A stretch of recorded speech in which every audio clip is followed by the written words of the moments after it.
सबसे पहले आप जी ने इस मार्ग पर सफल होने के लिए इस दास के वचन अर्थात जो मर्यादा है उनको लक्ष्मण रेखा समझनी पड़ेगी। जैसे एक बार श्री रामचंद्र जी वनवास में थे, साथ में सीता जी और लक्ष्मण भाई भी था उसका, और एक छल किया था रावण ने सीता का अपहरण करने के लिए। तो उसमें उसका रावण का मामा मारीची एक हिरण बनकर स्वर्ण का सोने का, और सीता जी ने वहां कोई बगीची लगा रखी थी, उसको तोड़ने लग गया। सीता ने उसको देखा और कहा, उस पर आसक्त होगी, अपने पति से कहा कि इस हिरण को मेरे लिए लाओ, मुर्दा लाओ चाहे जिंदा लाओ, मुझे चाहिए। श्री राम उनके पीछे चल पड़ा, वो आगे भाग लिया स्पीडते, पीछे से आकाशवाणी कर दी, हाय भाई मर गया। तो सीता ने अपने देवर लक्ष्मण से कहा, तेरा भाई आपत्ति में है, तू जाइए। और रामचंद्र जी कह कर गए थे लक्ष्मण को कि तू मत आना, जंगल का काम है, कोई आपत्ति ना आ जाए सीता पे। तो उसने कहा कि मैं नहीं जाऊंगा, मेरे भाई का आदेश नहीं है। तो सीता ने बुरा भला कह दिया कि तेरी नीत में खोट है, तू चाहता है वो मर जावे, तू मुझे पत्नी बनाना चाहता है। इस बात का दुख माना उसने लक्ष्मण ने और कहा, ठीक है माता मैं जाता हूँ। बड़ी भाभी को माता के तुल मानता था, उसके मन में दोष था सीता के।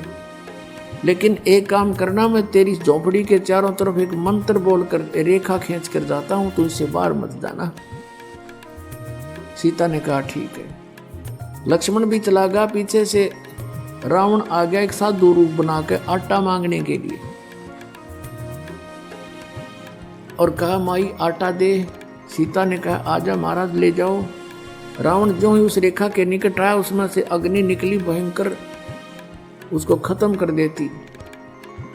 रावण एक 10 कदम पीछे गया बहुत स्पीड से और कहा कि आटा देना है जिससे बाहर आकर दो, साधु संतों के साथ ऐसा व्यवहार नहीं करना चाहिए। अब सीता जी ने सोचा क्या फर्क पड़ता है, अभी आटा देकर आ जाती हूं रेखा उल्लंघ कर। ऐसा उसने अपनी सोच से सोचा।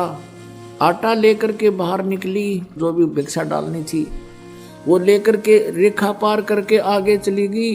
रावण ने वहीं से बाजू पकड़ी और कंधे पर डाल ली और उठा ले गया। अपने आत्माओं,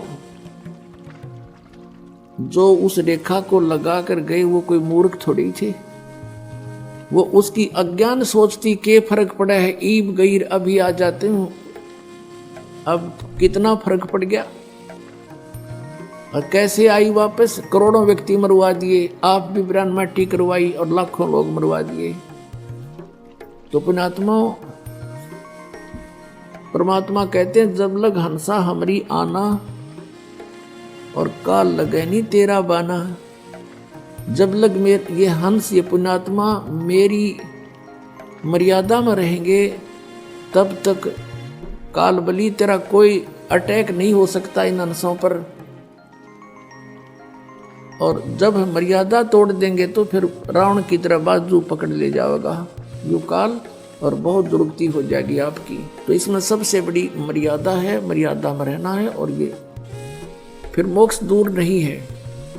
तो इस परमात्मा अपने उस विधान अनुसार अच्छी आत्माओं को आकर मिलता है, सतलोक से चलकर आता है। उनमें से किन किन महापुरुषों को मिले,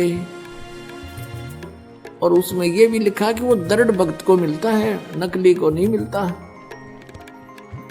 उनमें से कौन कौन भक्त हैं जो अभी आपको वर्णित किए।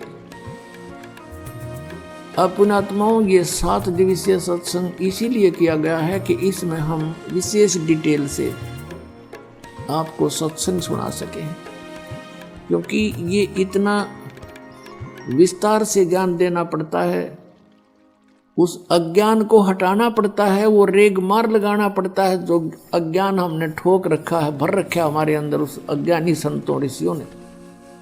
उसके साथ साथ ये ज्ञान सुनाकर, ये प्रमाण दिखाकर, सदग्रंथ दिखाकर, महापुरुषों के महिमा सुना करके वो रेग मार लगाया जाता है।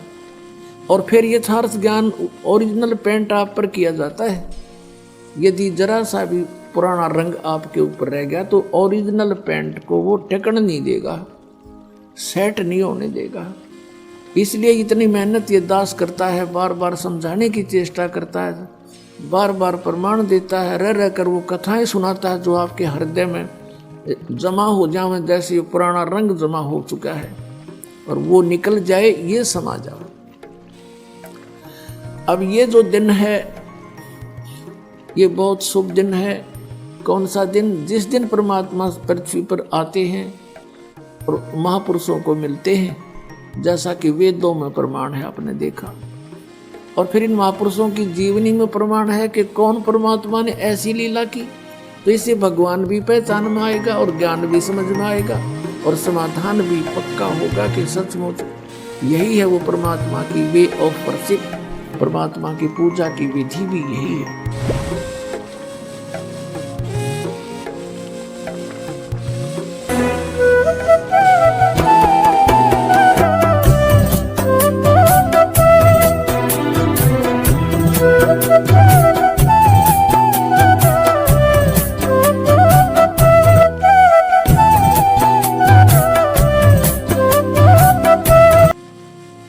सबसे पहले आप जी ने इस मार्ग पर सफल होने के लिए इस दास के वचन अर्थात जो मर्यादा है उनको लक्ष्मण रेखा समझनी पड़ेगी।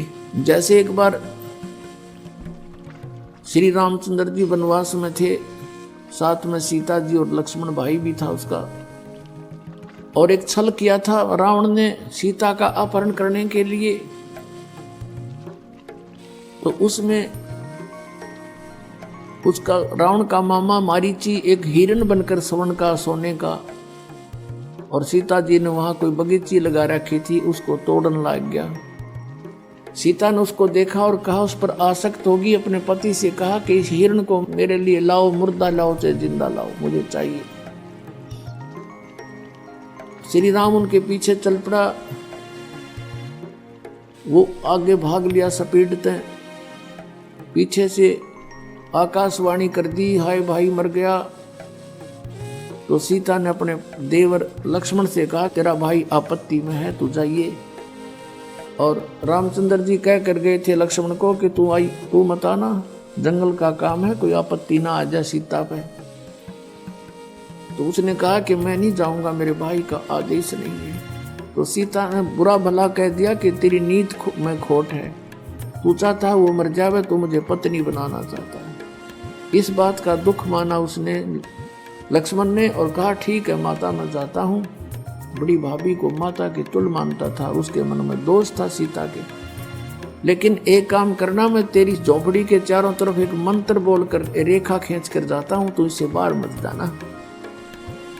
सीता ने कहा ठीक है। लक्ष्मण भी चला गया पीछे से। रावण आ गया एक साधु रूप बनाकर आटा मांगने के लिए और कहा, माई आटा दे। सीता ने कहा, आजा महाराज, ले जाओ। रावण जो ही उस रेखा के निकट आया, उसमें से अग्नि निकली भयंकर, उसको खत्म कर देती। रावण एक 10 कदम पीछे गया बहुत स्पीड से और कहा कि आटा देना है जिससे बाहर आकर दो, साधु संतों के साथ ऐसा व्यवहार नहीं करना चाहिए। अब सीता जी ने सोचा क्या फर्क पड़ता है, अभी आटा देकर आ जाती हूं रेखा उल्लंघ कर। ऐसा उसने अपनी सोच से सोचा। आटा लेकर के बाहर निकली, जो भी भिक्षा डालनी थी वो लेकर के रेखा पार करके आगे चली गई। रावण ने वहीं से बाजू पकड़ी और कंधे पर डाल ली और उठा ले गया। अपने आत्माओं, जो उस रेखा को लगा कर गए वो कोई मूर्ख थोड़ी थी, वो उसकी अज्ञान सोचती के फर्क पड़ा है, ईब गई अभी आ जाते हूं। अब कितना फर्क पड़ गया और कैसे आई वापस। करोड़ों व्यक्ति मरवा दिए, आप भी ब्रांड मट्टी करवाई और लाखों लोग मरवा दिए। तो पुण्यात्माओं, परमात्मा कहते हैं, जब लग हंसा हमरी आना और काल लगे नहीं तेरा बाना।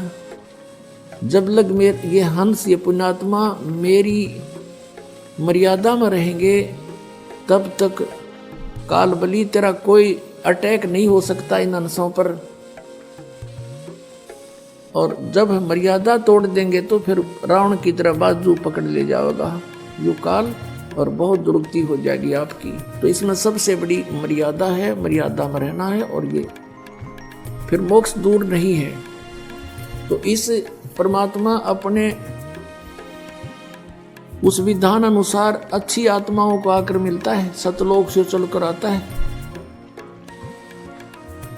उनमें से किन किन महापुरुषों को मिले, और उसमें यह भी लिखा कि वो दृढ़ भक्त को मिलता है, नकली को नहीं मिलता। उनमें से कौन कौन भक्त हैं जो अभी आपको वर्णित किए। पुण्यात्माओं, ये 7 दिवसीय सत्संग इसीलिए किया गया है कि इसमें हम विशेष डिटेल से आपको सत्संग सुना सकें, क्योंकि ये इतना विस्तार से ज्ञान देना पड़ता है, उस अज्ञान को हटाना पड़ता है, वो रेग मार लगाना पड़ता है जो अज्ञान हमने ठोक रखा है, भर रखा है हमारे अंदर उस अज्ञानी संतों ऋषियों ने। उसके साथ साथ ये ज्ञान सुनाकर, ये प्रमाण दिखाकर, सदग्रंथ दिखाकर, महापुरुषों के महिमा सुना करके वो रेग मार लगाया जाता है, और फिर यथार्थ ज्ञान ओरिजिनल पेंट आप पर किया जाता है। यदि जरा सा भी पुराना रंग आपके ऊपर रह गया तो ओरिजिनल पेंट को वो टेकन नहीं देगा, सेट नहीं होने देगा।